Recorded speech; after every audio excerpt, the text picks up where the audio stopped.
Então, gente, continuando aqui, vamos ver agora a oferta agregada keynesiana extrema, tá? E a oferta agregada keynesiana extrema é basicamente o exato contrário da oferta agregada clássica, tá? Então vamos ver, a oferta agregada keynesiana extrema no caso. Ela tende a ser plana, a oferta agregada clássica é inelástica, vertical, variações de preço não levam a grandes variações no nível de produção, no extremo não leva a variação de produção nenhuma. A oferta agregada keynesiana é basicamente o contrário disso. Ela nos leva a crer que variações de preço levam a variações no nível de produção. E no caso, pequenas variações de preço levam a grandes variações no nível de produção nacional. E para a gente desenvolver a curva de oferta agregada keynesiana, a gente tem basicamente dois trechos do próprio Keynes que nos levam a essa ideia da oferta agregada plana, horizontal, elástica, né? Primeiro é um trecho que a gente já viu, né? Que é a ideia de que se partirmos de um nível de produção muito inferior à capacidade, de tal modo que se empreguem apenas parcialmente o equipamento e a mão de obra, mesmo sendo os mais eficientes, é de se esperar que o custo real marginal decline com o aumento de produção. Ou seja, com o nível de produção muito baixo, se a gente está sobrando recurso, sobrando mão de obra e sobrando capital. E se a gente é possível aumentar a produção, não só é possível aumentar a produção, tem capital e mão de obra disponível, bem como aumentar a produção pode até levar a ganho de produtividade e escala, né? A economia está perdendo escala devido ao baixo nível de produção.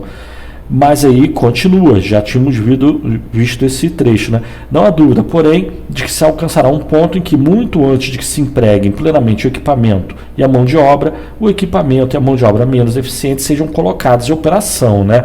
Então, na medida que a gente passa a ter escassez de recursos, é que a produtividade marginal do trabalho tende a ser negativamente inclinada. Mas considerando um nível de produção muito baixo, é possível que aumentos no nível de emprego e produção leve a ganhos de escala ou, no caso, não varie o nível de produtividade. A gente maximiza a produtividade e variações do nível de emprego não impactem a produtividade, devido ao relativo excesso de recursos disponível na economia, tá? Esse é um trecho que a gente já tinha visto quando falamos de produtividade marginal. Vamos rever a curva aqui, né? Só para lembrar.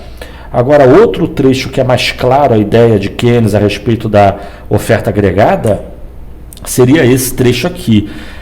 Uma variação moderada da demanda efetiva. No caso, demanda efetiva, ele está falando de demanda agregada, que é a segunda parte do curso, vamos ver depois.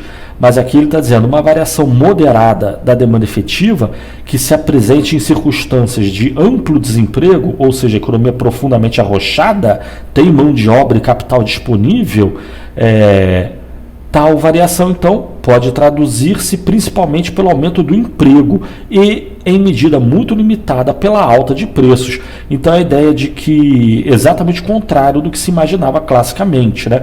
Classicamente, os preços da economia podem disparar, que isso não impacta o nível de preços, o nível de emprego. Aqui Keynes está considerando que é possível, numa situação extremamente oposta ao que era imaginado pelos clássicos, uma economia arrochada. Os clássicos imaginavam a economia a pleno emprego, então a economia arrochada tem excesso de recursos, dá para contratar gente para trabalhar e tem capital disponível na economia, de tal forma que um aumento de demanda agregada na economia pela produção nacional, é possível contratar gente para trabalhar sem perda de produtividade, né? De tal forma que os preços tendem a subir muito pouco e todo aumento de demanda seja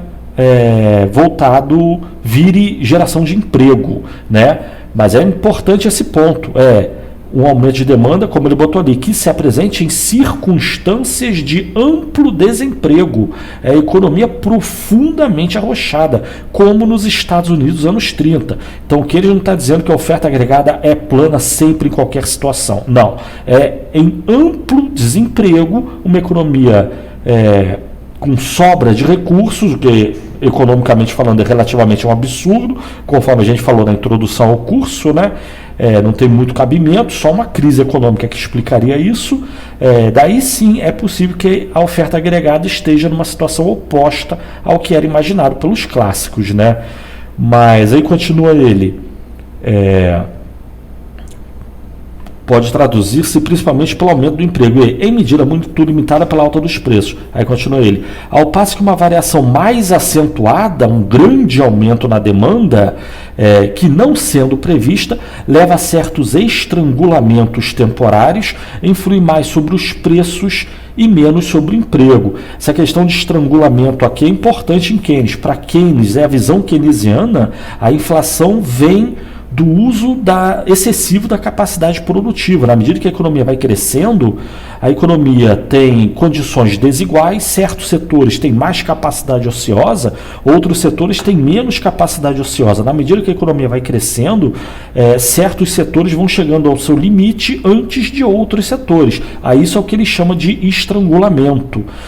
E esses setores que já chegaram ao pleno emprego, digamos assim, o pleno emprego microeconômico desse setor, ele não sendo capaz de produzir mais, fatalmente acaba subindo o preço da produção desses setores dentro da economia. E se você pensar na economia como um todo, isso acaba influenciando os preços na média, né? Mas, ou seja, a economia está profundamente arrochada. Um aumento de demanda pode levar mais aumento de emprego do que aumento de preços. Porém, se esse aumento de demanda for muito grande, ainda assim ele pode influenciar mais os preços do que o emprego, né?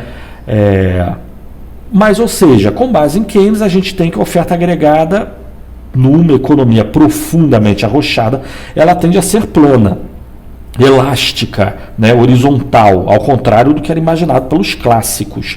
Mas isso não quer dizer que ele considera que é assim sempre, né? Especificamente por uma economia profundamente em crise, né?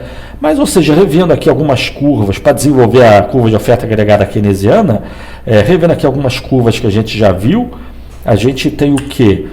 Lembrando a ideia da produtividade marginal do trabalho.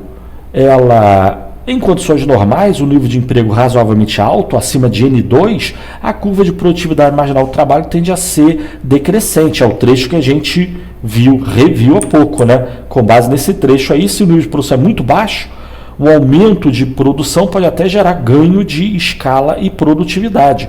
O custo real marginal pode declinar. Ele está considerando aí que o nível de produção e emprego, o nível de emprego da economia está abaixo de N1, de tal forma que aumentar o nível de emprego pode até gerar ganho de produtividade, o que normalmente é um absurdo, mas ok, pode ser que ocorra. Isso se o nível de emprego estiver muito baixo. Para um nível de emprego não tão baixo, ali entre N1 e N2, a produtividade já está razoavelmente, está maximizada e está estável, ela nem aumenta nem diminui. Ali não tem nem sobra nem escassez de recursos.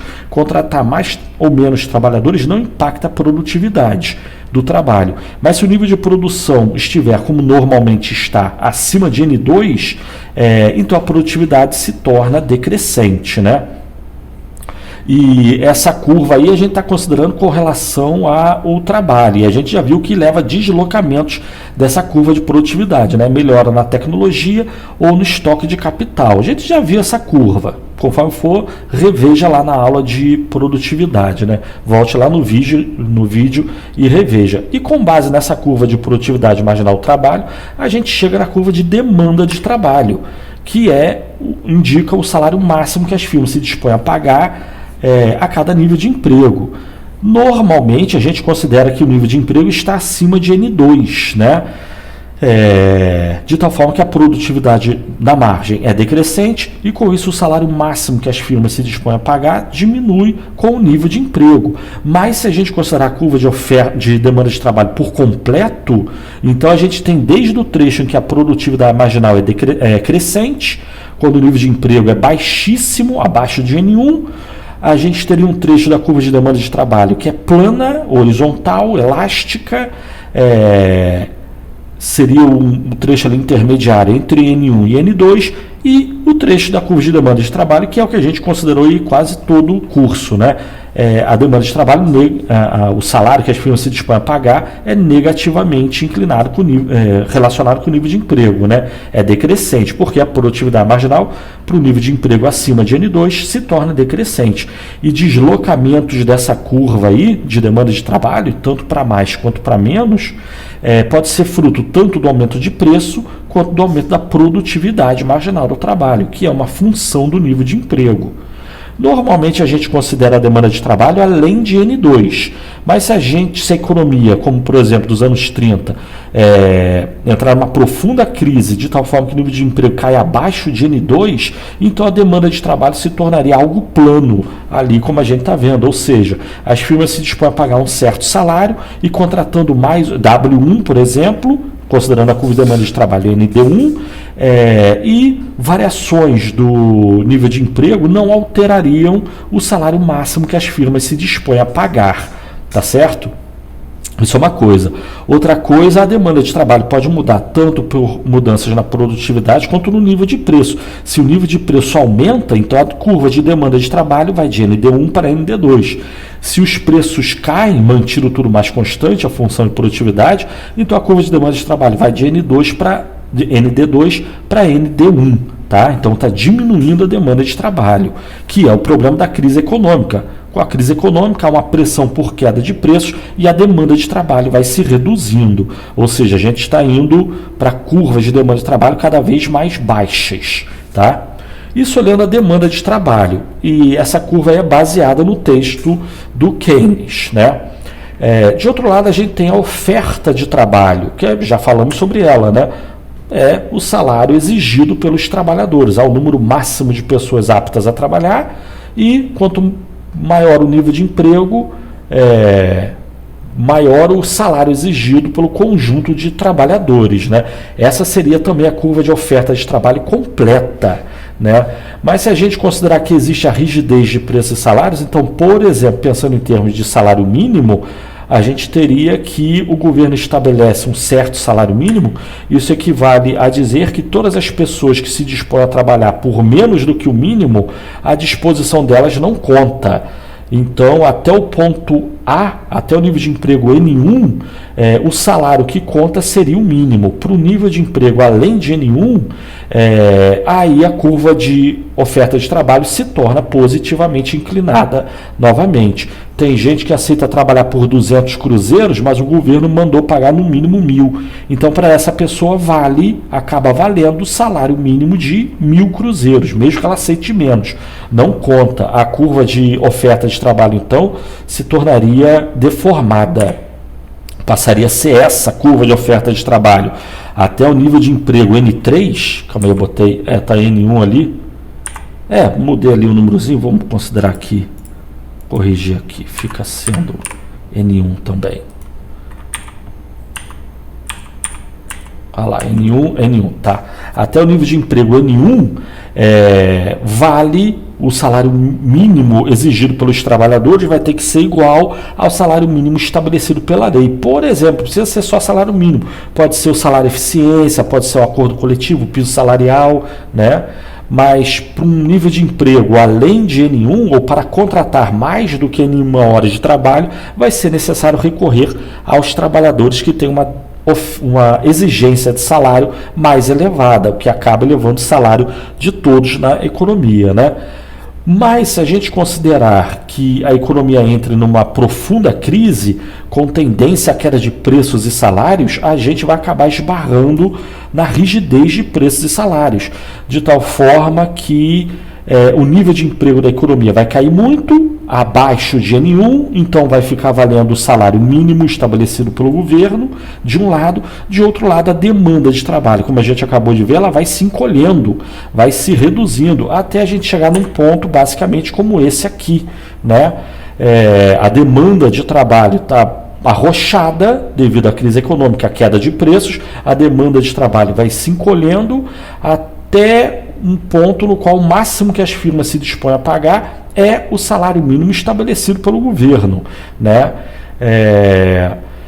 E a quantidade de pessoas que essas firmas a mão de obra demandada por essas firmas tem disponível em larga escala na economia justamente pelo mesmo motivo, o arroxo econômico. Então a gente está numa situação em que o nível de emprego na economia caiu abaixo de N2, vamos supor que está entre N1 e N2. Então ali a gente tem que demanda de trabalho e oferta de trabalho são curvas ou retas coincidentes entre si. O nível de emprego da economia pode ser qualquer um entre N1 e N2. As curvas não se cruzam mais, elas são coincidentes entre si, né?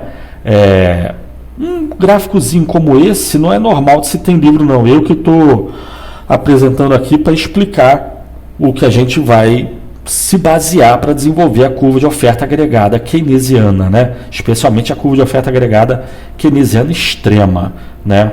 Mas, ou seja, devido à crise econômica, um arroxo, um brutal desemprego, vai ter um mundo de gente disposta a trabalhar, incluso por menos do que o mínimo, só que vai ter que prevalecer o salário mínimo estabelecido pelo governo, de um lado. De outro lado, a demanda de trabalho. Pela mesma crise econômica, queda de preços, já caíram ao máximo que deu, né? Caíram ao valor mínimo de preços que a rigidez de preços e salários permite, ao menos a curto prazo, né? De tal forma que a demanda de trabalho foi se encolhendo e a gente chegou numa situação no mercado de trabalho similar a essa aí. A demanda e a oferta de trabalho passa a ser coincidente para aquele nível de emprego ali entre N1 e N2. E a economia vai estar em algum ponto entre esses dois níveis de emprego, tá certo? Mas aí, continuando no próximo vídeo então. Valeu, tchau.